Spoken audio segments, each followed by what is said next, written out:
আমরা সবাই খুশি হয়ে যান। তাই জবান করুন আলহামদুলিল্লাহ, আল্লাহু আকবার, আল্লাহু আকবার কাবীরা। লাখ কোটি দরুদ তার চেয়ে বেশি আঁখে মাওলা তাজদারে মদিনা, নূরের পুতলি কলিজার টুকরা, যিনি পায়ের তলা মুবারক থেকে চুলের আগা মুবারক পর্যন্ত আপদ মস্তক নূরুন আলা নূর। আপনি আমার আকা জান ও ঈমান দয়াল নবী মায়া নবীর জান্নাত মুবারকে মহান রব্বুল আলামিন মালিকি কুদ্দুস কবুলার মঞ্জুর করুন আল্লাহুম্মা আমিন।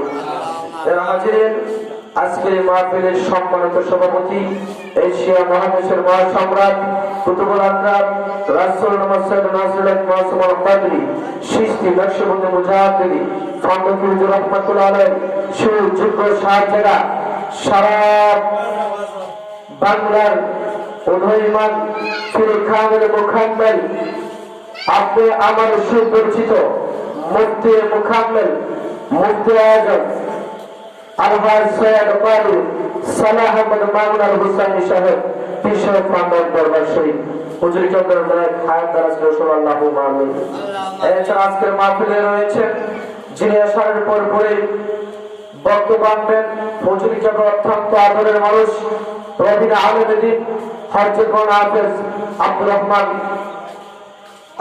আব্দুর রহমান সাহেব, খাদেম পান্ডব দরবার শরীফ। এছাড়া উত্তর মাহফিলে আরো আসবেন, এরপর যিনি বক্তব্য রাখবেন, সারা বাংলার সৃষ্টিকারী মুফাসসির কুরআন হযরতুল আল্লাহ হযরত মাওলানা আলী হুমায়ুন কবির সাহেব, শিক্ষক ফন্দক মদিনাতুল উলুম মাদ্রাসা। এছাড়া উক্ত মাহফিল আরো দেশ বর্ণের কেরাম তাশরীফ আনবেন, সাল্লাল্লাহু আমিন। যারা হাজির, আল্লাহ রাসূল বলেছেন আসসালামু কাবলাল কালাম, তোমরা যখনই কোনো অনুষ্ঠান একজন আরেকজনের সাথে দেখা হবে তখনই তোমরা কালামের আগে সালাম প্রদান করবে। সুবহানাল্লাহ। কি করতে হবে? কালামের আগে সালাম প্রদান করতে হবে। তাই আমি সেই নবীজির সুন্নতুল মুবারক থেকে আমি গুনাহগার সালাম জ্ঞাপন করছি। আসসালামু আলাইকুম ওয়া রাহমাতুল্লাহি তাআলা ওয়া বারাকাতুহু। তারা হাজিরিন,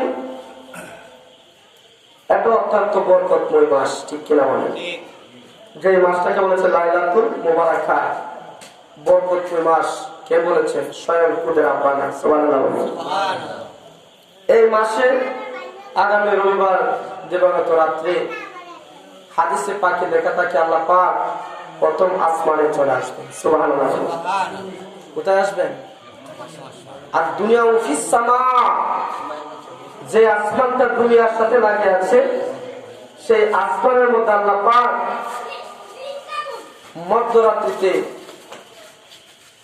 অন্যান্য সময় আসে, হাদিসে আসে তাহাজ্জুদের সময় আসে, কিন্তু ওই দিনে অর্থাৎ নিসফু শাবান, শাবানের দিবাগত 15 তারিখ রাত্রে আল্লাহ পাক মাগরিবের পরে প্রথম আসমানে এসে পড়বেন। এটাকে আমি বানানোর কথা, হাদিসের কথা। আল্লাহ পাক এসে বলে, বান্দা তোমরা কার কি প্রয়োজন আছে, কার কি চাওয়া আছে, কার কি অভাব আছে, তোমরা চাও আমি অভাব মোচন করে দেব। কার কি প্রয়োজন আছে তোমরা চাও আমি প্রয়োজন মিটাইয়া দেব। কার কি দরকার তোমরা চাও আমি আল্লাহ দিয়ে দেব। ওই আল্লাহ প্রত্যেকটা অভাবী মানুষের নাম ধরে ডাকবে, তোমরা চাও, চাইতে দিয়ে আমি আল্লাহ দিতে দেব। আল্লাহ দিতে পারে কি পারে? আল্লাহ সর্বময় ক্ষমতার অধিকারী। আউযু বিল্লাহি মিনাশ শাইতানির রাজীম।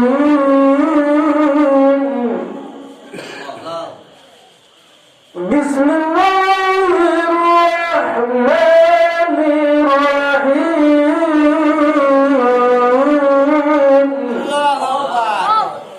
ওয়া হুয়া কুল্লু শাইইন কাদির।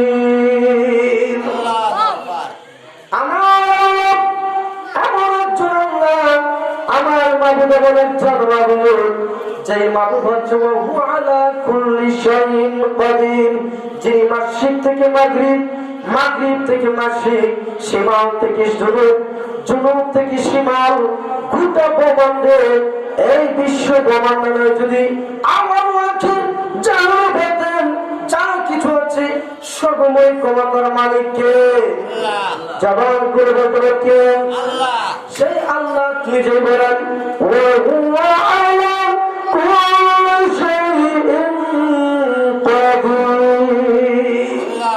তিনি এমন একজন আল্লাহ যিনি সর্বময় ক্ষমতার অধিকারী। সুবহানাল্লাহ। যে আল্লাহ রাতকে দিন বানায়, দিনকে রাত বানায়, ঠিক কিনা? এই জন্য আমরা সেই আল্লাহর গুণগান করার দরকার আছে না? আল্লাহ কেন আমাদেরকে সৃষ্টি করছেন, কি উদ্দেশ্য তা জানা দরকার আছে না? আল্লাহ পাক বলেন আউযু বিল্লাহি মিনাশ শাইতানির রাজীম বিসমিল্লাহির রাহমানির রাহিম ওয়া মা খালাকুতুল জিন্না ওয়াল ইনসা ইল্লা লিয়াবুদুন। আল্লাহ কেন আমাদেরকে সৃষ্টি করেছেন? সুবহানাল্লাহ বলবেন না? আল্লাহ বলেন আমি দুইটা জাতি সৃষ্টি করেছি। কয়টা জাতি? দুইটা জাতি। একটা হচ্ছে জিন আর একটা হচ্ছে মানব। সুবহানাল্লাহ। একটা হচ্ছে মানব আর একটা হচ্ছে দানব। দুইটা জাতি আমি আল্লাহ সৃষ্টি করলাম। ওমা খালাকতু জিন্না ওয়াল ইনসা, আমি দুইটা জিনিস সৃষ্টি করেছি। ওমা খালাকতু আহাদুল মুতাকাল্লিম, আল্লাহ বলে আমি সৃষ্টি করলাম কি? জিন্না ওয়াল ইনসা, দুইটা জাতি। একটা হচ্ছে মানুষ আর একটা হচ্ছে জিন জাতি। সুবহানাল্লাহ বলেন। শুধু আমি সৃষ্টি করি নাই, শুধু সৃষ্টি করি নাই, অবশ্যই আমি পাকে জাতের একটা উদ্দেশ্য আছে। সেই উদ্দেশ্যটা হচ্ছে ইল্লা লিয়াবুদুন। আর আমার ইচ্ছা হচ্ছে তারা আমার ইবাদত করবে, বন্দেগী করবে, আমার প্রশংসায়, আমার সিজদায় সর্ব অবস্থায় অবনত থাকবে। একটাই মাত্র উদ্দেশ্য, আমি আল্লাহ সেই মানব এবং দানবকে সৃজন করেছি। সুবহানাল্লাহ। তাহলে আল্লাহ কত বড় উদ্দেশ্য! আল্লাহু আকবার বলেন না? আল্লাহর একটা উদ্দেশ্য আছে। আপনারা চাকরি করেন, চাকরিজীবী মানুষ, আপনার একটা উদ্দেশ্য হচ্ছে আপনারা চাকরি করলে কিছু ভালো মানে পাবেন, ঠিক কিনা বলেন?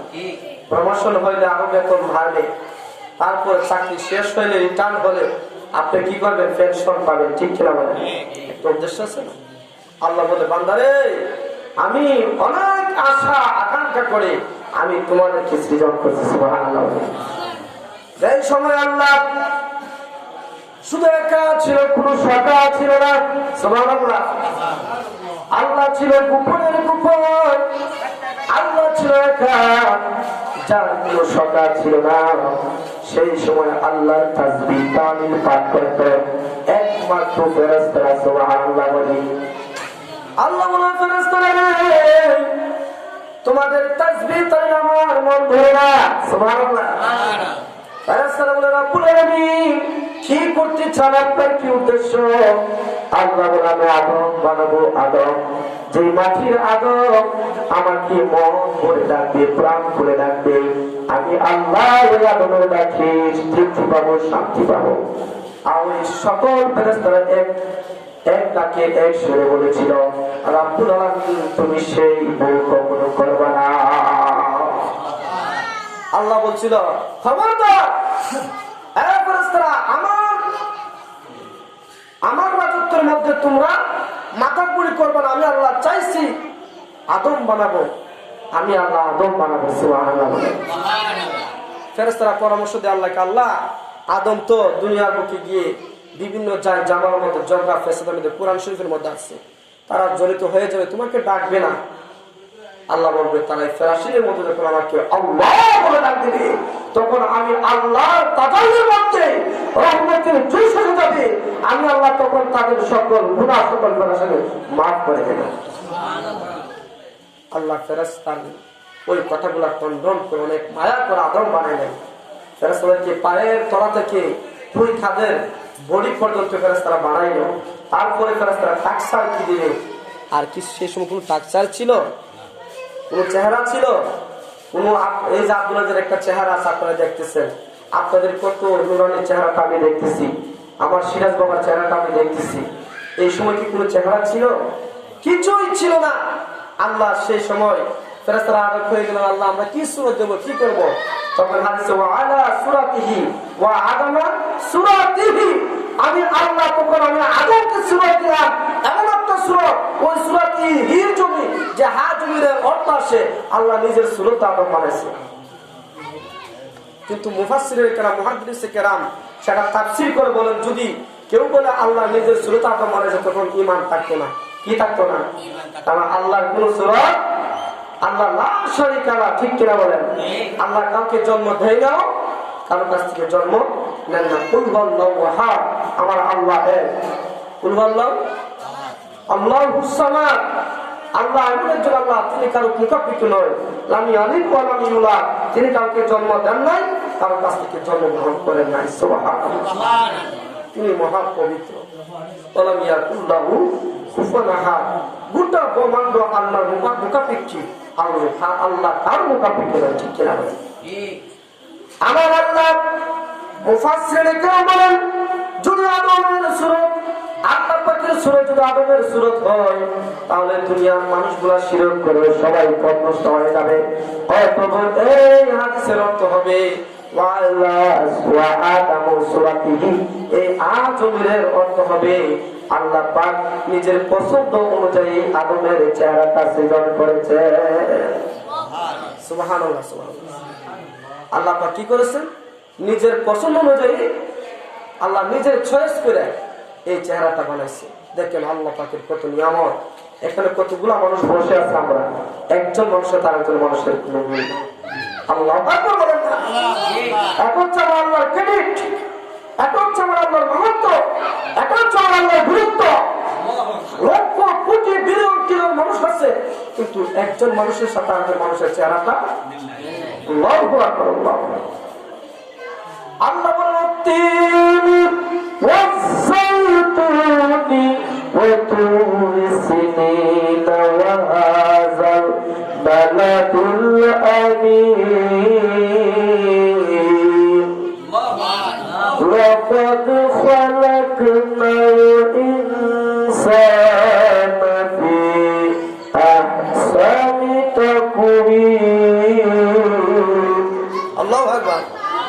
আমার আল্লাহ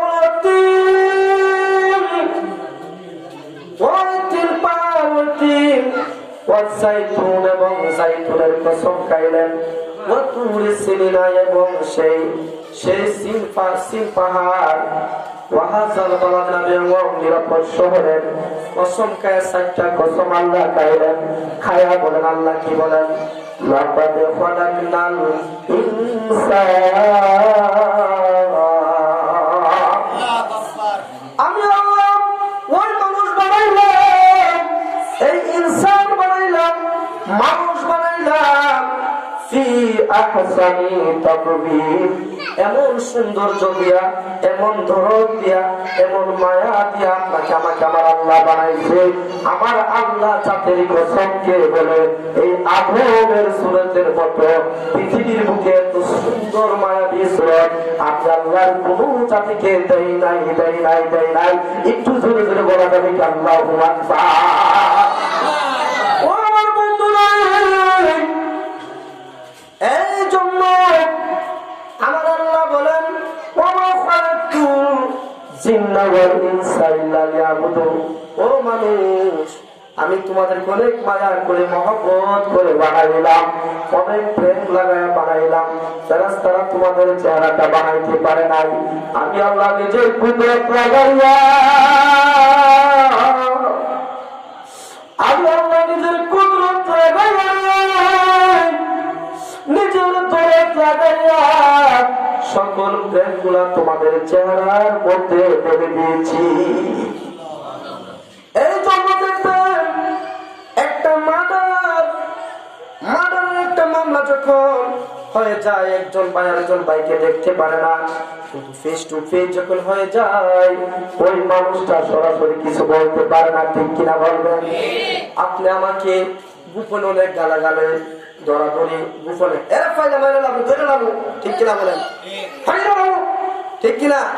যুদ্ধ লাগ ফাইটা মেরা আপনিও এর হয়েছেন, এরা তো লাভ পাই, এরা তো কৃষ্ণ গাড়িতে দিতাম না। যখন ফেস টু ফেস হয়ে যায়, যখন ফেস টু ফেস যখন আমার সিরাজ বাবার সাথে আমার ফেস টু ফেস সাক্ষাৎ হয়ে গেল, আব্দুল আজিজের সকল অপরাধগুলা, সকল অন্যায়গুলা একটা নজরে দেখার পরে শেষ হয়ে গেছে। কেন রে বাবা এমন কেন? আল্লাহ বলেন ওই চেহারাটার মতো আমি এমন একটা জাদু লাগাই দিলাম, এমন একটা প্রেম লাগাই দিলাম, এমন একটা মহব্বত লাগাই দিলাম। ওই চেহারার মধ্যে যদি একজন মুমিন একজন মুমিনের চেহারার দিকে মহব্বতে তাকায়, তার গুনাহের কাফারা হয়ে যায়। একজন মুমিন আর একজন মুমিনের চেহারার দিকে মহব্বতে যদি তাকায়, নেকিতে তাকায়, গুনাহের কাফারা হয়ে যায়। ওয়া কাফারা সালিহ, সুবহানাল্লাহ। আর আল্লাহ পাক বড় মহব্বত করে মানুষের চেহারাটা বানিয়েছেন। কেন? একটা মাত্র উদ্দেশ্য। আল্লাহ নিজে বলেছেন, ওমা খালাকতুল জিন্না ওয়াল ইনসা ইল্লা লিয়াবুদুন। আমরা আল্লাহর ইবাদত করতাম। কি করতাম? জোরে বলেন না, কি করতেন? জোরে বলেন, আরো জোরে। ইবাদত, ইবাদত করার কথা বলা হয়েছে। আল্লাহ বলেছে এত মায়া করে বানাইলাম। হাদিস আছে একজন মানুষের গানা একজন মানুষের তাৎপুর দোয়া নিশ্চয় কবিরা গুনাহ হয়। কেন হয়? কারণ ওই চেহারাটা কারোর ক্রেডিট নয়, আমার আল্লাহ ক্রেডিট। সুবহানাল্লাহ। আমার আল্লাহ কুদরতি এই চেহারাটা বানাইছে। সুবহানাল্লাহ বলবেন না? এত মায়া করে আপনাকে আমাকে বানাইছে, একটা মাত্র উদ্দেশ্য আল্লাহ বান্দা তার ইবাদত করবো। বান্দা কি করবো? সেই মালিকের গোলামি করবো, ইবাদত করবো। আল্লাহ মহব্বত করে আপনাকে আমার বানাইছে। আমরা ইবাদত করতে রাজি কি রাজি না? কে কি ইবাদত করতে রাজি? হাত তুলে দেখেন তো। নারায়ে তাকবীর, নারায়ে রিসালাত, নারায়ে রিসালাত। ঐতিহ্যবাহী ফান্দার দরবার শরীফ, কৃষ্ণপুরের সভা। যারা হাজিরিন, আমরা ইবাদত করবো। কি করবো? আমরা আমাদের কাছ থেকে আল্লাহ কিছু চাই না, চাই ইবাদত। এবার আসুন, ইবাদত কাকে বলে? ইবাদত হচ্ছে বান্দা আর মনিবের জন্য সকল কিছু দিয়ে সেই মনিবকে খুশি করার নাম হচ্ছে ইবাদত। সুবহানাল্লাহ। যে ইবাদত আমরা কোনো কোম্পানিতে চাকরি করলে, কোনো খেটা কামারে কাজ করলে, যখন